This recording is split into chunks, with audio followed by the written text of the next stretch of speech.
Wichita ASR over the last 6 months and longer, really. So I'm here to give you an update on it.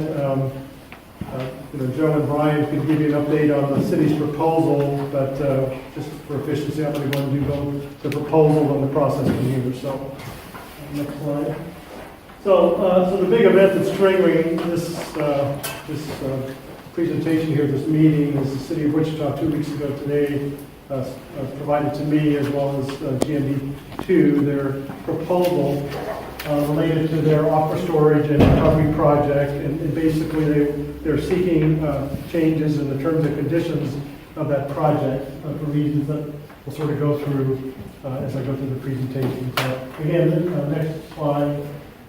This is our website. We just built a website related to the ASR project, because this is going to be something that's going to occupy some attention over the coming number of months as we have this proposal considered through some informal and formal processes, including a public hearing. So on the Department of Agriculture's website is a Wichita ASR page that has their request and all the related, there's 12 attachments and a lot of technical work and modeling work there. We've got, there's some new applications that are pending. They're fairly minor. They're basically allow their existing production wells to recover credits that don't already have that permission. There's some of the correspondence that's sort of led to this proposal. The existing permits are also on the website as well. So, okay, go ahead. So just a bit of background in terms of how we got here, why the city has basically put this proposal together for consideration. The aquifer storage and recovery project has a box that sort of Wichita can operate in which all the accounting's done, and there's bottoms to that box. It basically prevents the city from recovering recharge credits if it gets below that box. And they were basically the 1993 levels, which were sort of the lowest historic levels, and everybody thought that was plenty of room to operate in. But the city's done some work after the 2011-2012 drought cycle. We had some fairly significant drops in water levels that concerned the city that these bottoms might not be low enough.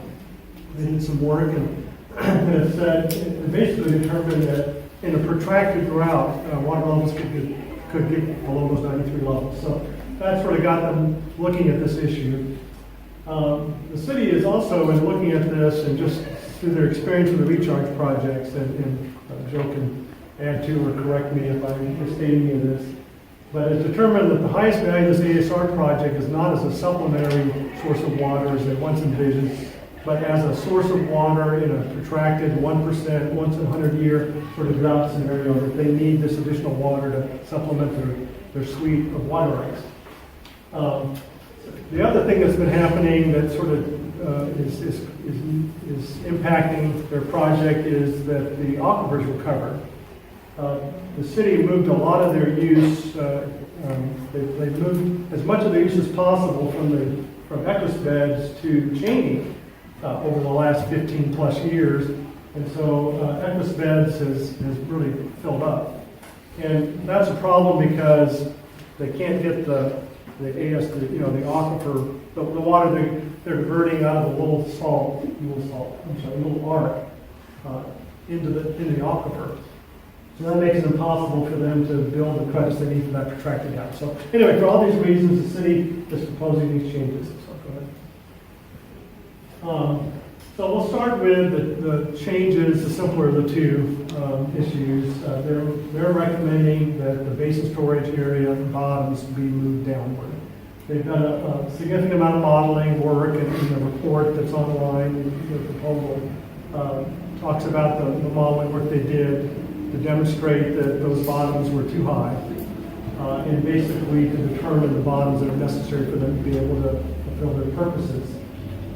So they basically projected a 1% drought, assuming a start that's less than the full aquifer conditions we currently have it, and determined that at the end of the 1% drought, this is this sort of 1930s level drought, that the aquifer range between 78% full and 94% full at the end of the drought. I'll show you the map here in a second. An average, it would still be, even under that protracted drought, with all the use that would come out of it, the average of the well field would still be 86% full. Their requested bottoms are providing a factor of safety, so the range by cell is between 72 and 86% full going in. And again, you probably can't see the detail. This detail will be in the report. But basically, the cell that has, at the end of this, the 8th year of this drought, this cell here is at 78% full. So we've drawn the aquifer down 22% of full at that point.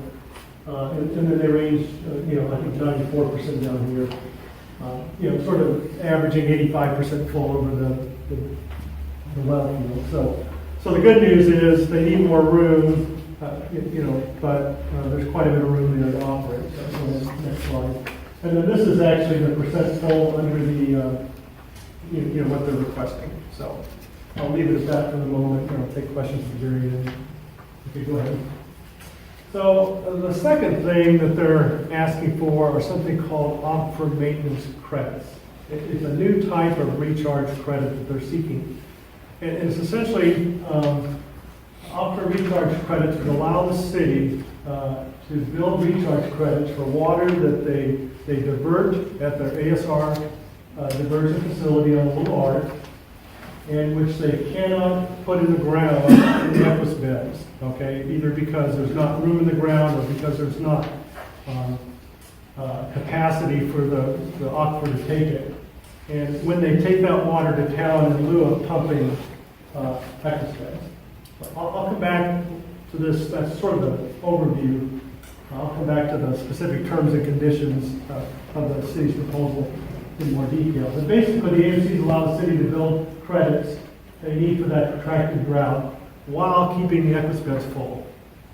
Now, the city could reverse what they've been historically doing and basically take less from Chaney and take more from Equus beds, bring the aquifer down, and then they could build their credits up. But the city doesn't want to do that. They basically want to find a way to build their credits they need for their future while leaving the aquifer full. So some have said, well, if the aquifer's full, there shouldn't be a problem, right? Why does the city need these AMCs? We got a full aquifer. And again, this is in the report, but basically this is the city's projection of in the future, what do they need out of the Equus beds? And they're taking into account what they can get from Chaney and their other sources. But in this protracted 1930s level drought, in years 2, 3, 4, 5, they projected what their demand is. Their average demand is on the order of 81,000. I think this is all an acre feet per day. I think. No, anyway. When we're in a drought situation, they have these drought response plans, and so that demand sort of drops into 70,000 acre feet range. They've got a certain amount they can get out of Chaney. Of course, in a long-term drought, Chaney yields less. Okay, so what they need out of the Equus beds is in this line here, and their native rights are about 40,000. So every one of those numbers that's above 40,000 is demand they cannot satisfy with their existing sources, and that's what they want the recharge credits for. So under the current rules, well, that's what they need recharge credits for. So they have two ways to do that. Again, they can switch to the Equus bed, bring it down, build up the credits, or we've sort of looked at this way of allowing them to build credits while we have a full aquifer. Okay, go ahead. So they've set the proposal. They've suggested a number of terms and conditions based on our discussions. Again, we're seeking to make sure they can fulfill the project's purposes while we make sure we don't cause impairment and make sure the public interest is protected. So what terms and conditions need to be established, we make all that happen. So here are the ones that are sort of in the current proposal. And of course, we're going to have a hearing process to hear from the public, and we're going to have a process with GMD2 to hear their thoughts about are there other terms and conditions that need to be considered. these are sort of the ones we have in play right now. So again, there would be no changes to ASR Phase 1. Phase 1 was the initial project, and its principal objective was to sort of build up some heads to slow the migration of the plume, the brood plume. So that part of the project would not be eligible for AMCs, not have any different new accounting, that sort of thing. So this is all related to Phase 2 operations of the Phase 2 SLO. So again, AMC would be would only be allowed for water diverted from their ASR diversion works and within the rates and quantities under that file that authorizes it. At least at the current time. You know, if they bring additional sources later, we'll deal with that at that time. So first of all, the city will seek to put that water in the aquifer. They will keep the aquifer full within the constraints in terms of how much can be put in the aquifer without causing flooding and those sorts of issues. And only to the extent they cannot put it in the aquifer, then they'll be allowed to take it to the city for the AMCs. AMCs would be subject to a 5% initial loss. You know, the current accounting does a lot of modeling and accounting to determine what losses there are out of the system. So there'd be a 5% initial loss and then annual losses depending on where they put the water, or where the water is distributed, I should say. Whether it's in the east, west, or east, west, or central part of the area. And this is all based on some technical work that was done, looking at historic losses and what they would have been. There would be a cap on the total recharge credits that the city could have, 120,000. That was basically the amount of drawdown that historically occurred in 1993 levels. Again, that leaves about 88% of the water as native water if the aquifer is full. And there would be domestic well protections if the city's operation causes problems. The existing domestic protections would basically remain, and they'd be actually in a term and condition of our approval. So go ahead. And again, there'll be other terms and conditions that will be considered through the hearing process and through our interactions with GMB2. One of them we talked about, but hasn't actually been translated into a term and condition, is ensuring that other native area rights are protected from impairment by requiring the city to use pumping rotations as timing of conflicts occurs. You know, the city could have on a particular well in their well field, you know, their ability to pump the native water, and then you know, the ability to pump then these different credits. And you know, there may be a particular area where they have so much credits in a particular year during the irrigation season that they could cause some problems. And we believe we can permit that thing to make sure that, all right, because the city's demand, although you have more demand in the summer than in the rest of the year, they have quite a bit of flexibility to sort of move their pumping around, we think, to minimize this problem. We also probably need to, I don't see in the proposal as we currently studied it, we may need some additional reporting, particularly so we know as they're pumping the water, are they pumping native water, are they pumping traditional physical recharge credits, or are they pumping the AMCs, and how frequently and what form that is, I think we still need to work out. So the process ahead, so basically we have a proposal from the city. We actually are proposing, we're going to have an initial review period ahead of the formal process, so that the GMD and others can look at the proposal and provide their initial comments. We've actually drafted a set of approval documents. We've said, all right, if the city's proposal is to be approved, what would the approvals look like? And we actually sent these to the city, and if they're not on our website yet, they will be soon. But we sort of showed what the approvals would look like, and there's like there's what we call the master order that shows the conditions that apply to all the different permits, and then we have an example of what one of the new applications we're approving would look like, an example of what the findings and order amending the existing permits would look like. Again, these are not final documents. These are just something for you to sort of see what the total package would look like, and to to ask questions and to provide clarifications as to how things can be clear or maybe what's missing. So that when we go to the formal part of this process, we've got as complete a package as we can have. So we're providing through April 28th for input on that process. There'll be a quick turnaround to review that. And then we'll basically, we're also going to be starting the public notice process and envisioning a public hearing on the proposal at the end of May. Then GMB will have its opportunity after the hearing to review it and provide its recommendations, and then I will basically have to review the record from the public hearing and the GMB's comments and make a decision. So I think that's it. So I can back up and answer any questions that anybody has here.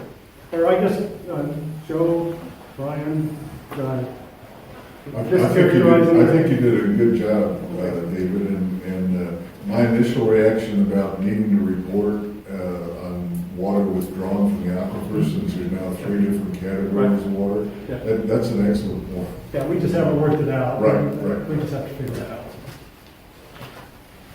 Yeah. Will your decision come this year? I'm expecting we'll be able to do it, but we'll look through the process.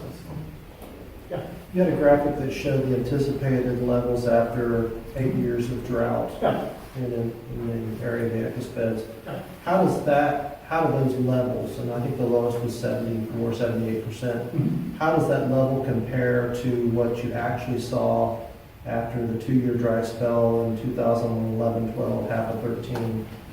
Do you know how that compares to? They're lower because, again, that was a 2-year drought cycle, and these are, I think they're, I mean, were any of these boxes, were any of these areas this low during the? no, Okay. I don't believe so.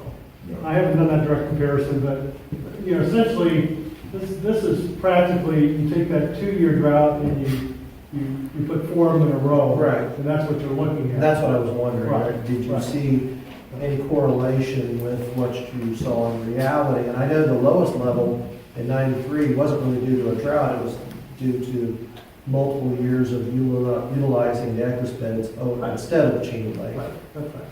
That's right. Now, these would be lower than what we experienced in 10 and 11.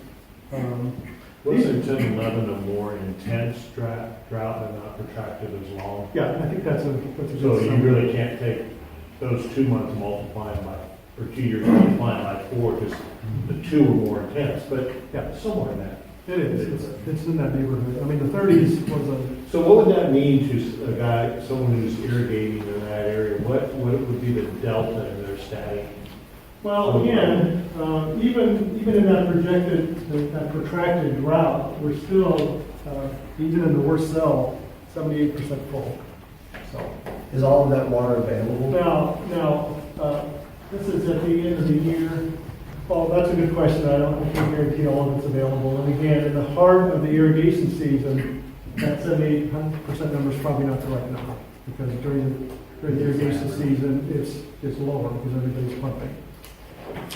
And again, I think that's where this term and condition I was talking about later, I was talking about that's not in the packet yet, might come into play. So, yeah. I think the problem with that is the domestic well owners that are in that area Right. are set at about 40, 45 foot as most domestic wells. Right. And this will drop that low. That's right. And he said that was kind of covered, but the only ones we covered in the last permit was the one within 660 feet of a Wichita well.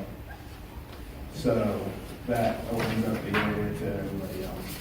And I think that to me, if we're not covering more than just the ones in the last permit, we're not gonna. How does the update of the model, is that going to help us in predicting what the level of the Equus beds are going to be? Well, I think it would, but it won't be done in time for this. I mean, KGS is just in the beginning stages of working through our current modeling effort, so it won't be done. Now, that model that KGS is updating is the same model that Burns McDonald used for some of these analysis.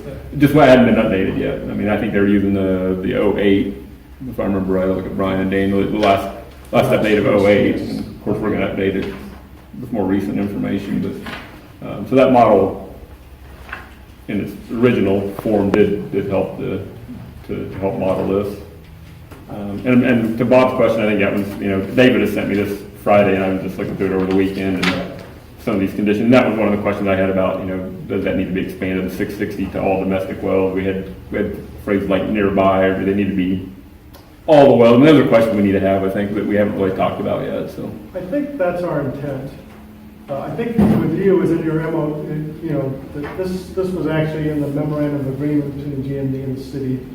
We're going to actually put it in our permit conditions, and I think it would apply to all domestics. I'm not 100%. I think it's just a question that was a question I had to, we haven't, let's say, David sent to me this Friday, and I haven't even sent it to my board yet, but those are some questions that that we'll have, I think, is for the domestic well protection, because I think, as Bob said, those are, and then 1% drought, those are the ones that are most vulnerable. Now, bear in mind, there really are two pieces to the city's proposal. One is the bottoms, and one is the AMCs.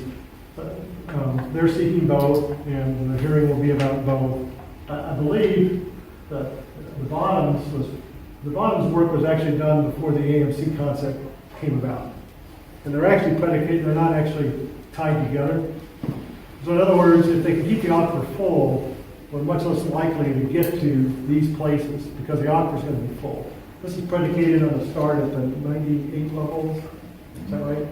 This is in alignment with the overall strategy of protecting our underground resources, utilizing our excess surface water resources first, and make sure that we have management systems in place to drive that behavior. And that's why we believe this is a better approach. The requested changes will allow us to implement a better approach. It's important to remember we already have a solution, and we can implement that without any process. And we believe through this process, we get to an alternative that is a better public interest for all of our users than the current regulations and current permit conditions that would be operating.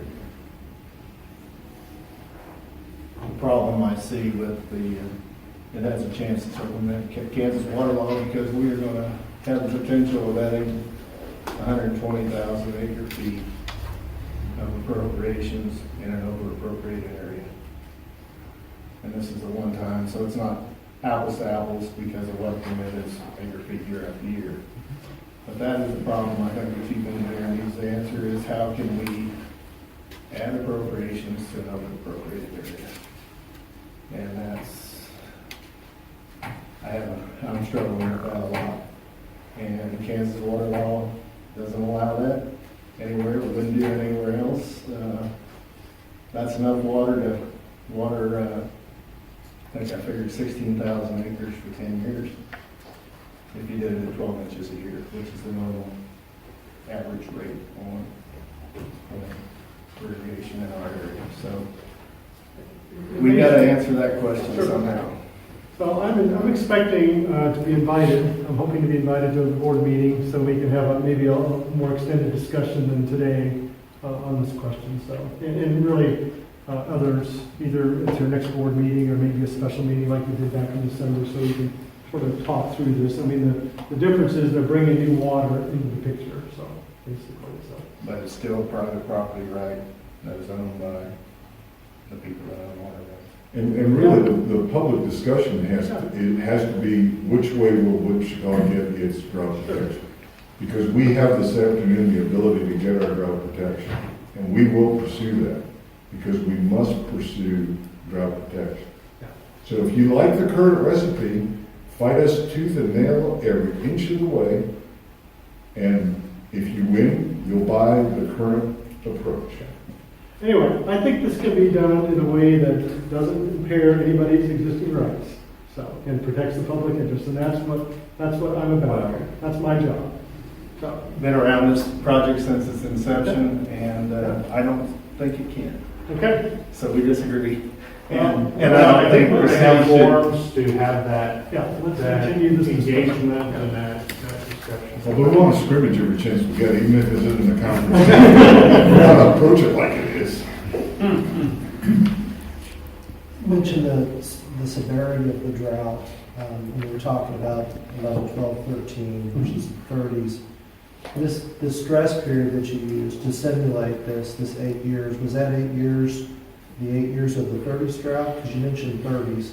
And the reason I ask that is because the 30s drought lasted 8 years, but there are actually 3 years that were in the 30s drought that were average and above average precipitation within that 8 years.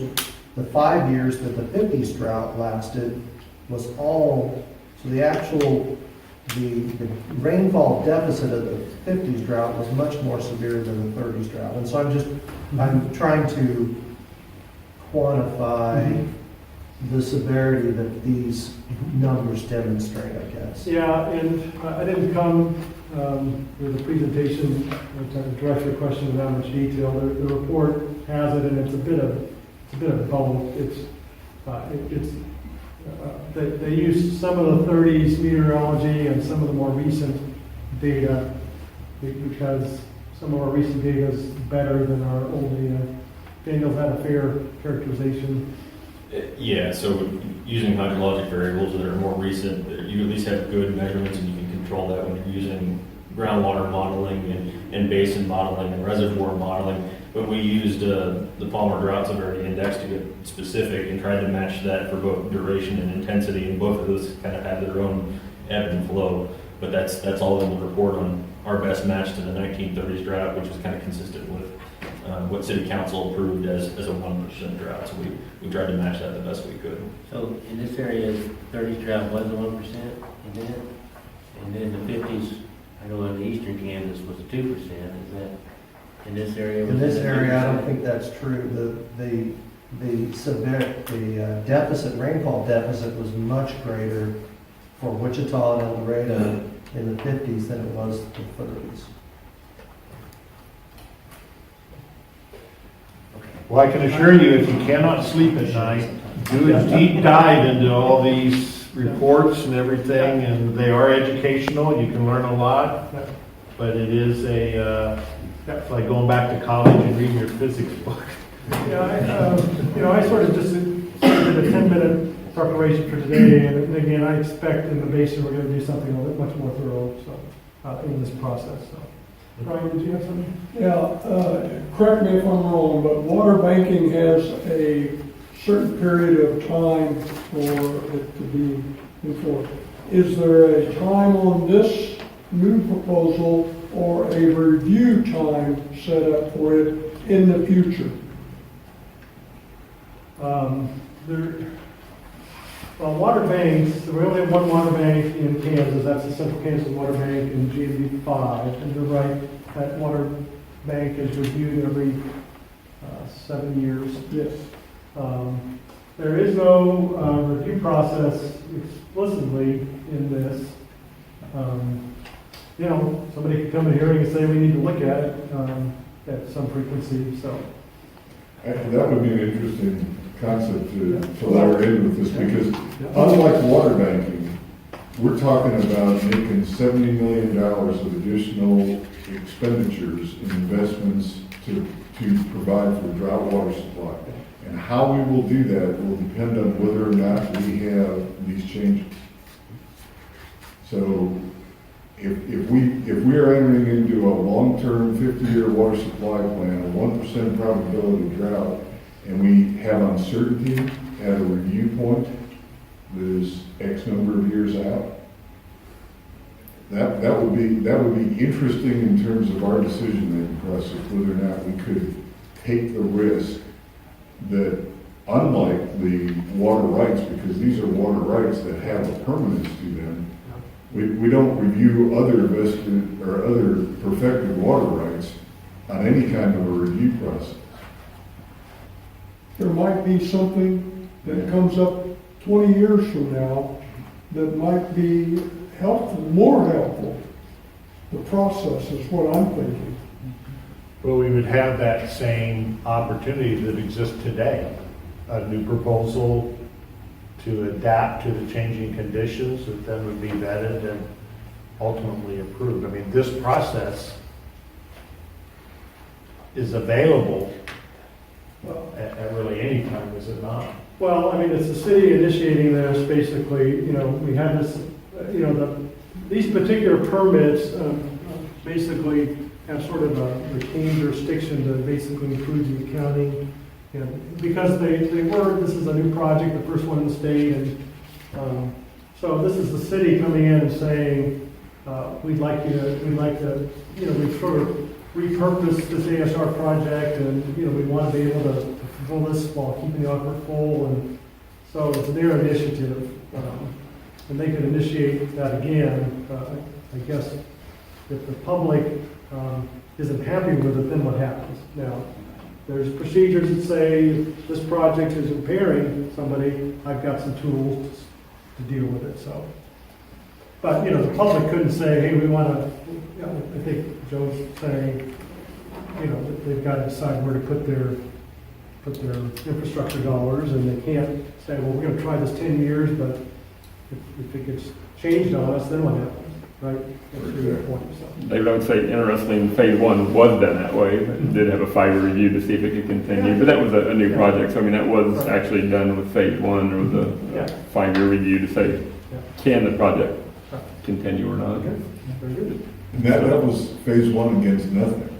This is a changed phase two against an existing phase two. Right. And again, whatever burden we put, whatever barriers we put for the changes, incentivize, to the extent that it incentivizes the city to stay with the status quo, we get outcomes that are not as good. Right. Yeah, just merely point out that it was done that way in phase one because it was a new project and there was so much unknown with that first project was, well, what if this is not, what if we're really messing up here, we should look at this in 5 years. So, I mean, and it's two different things, Joe and I agree. I just was pointing out that was done on phase one. Okay. David, thank you so much. Sure. Very good. Look forward to hearing, participating in this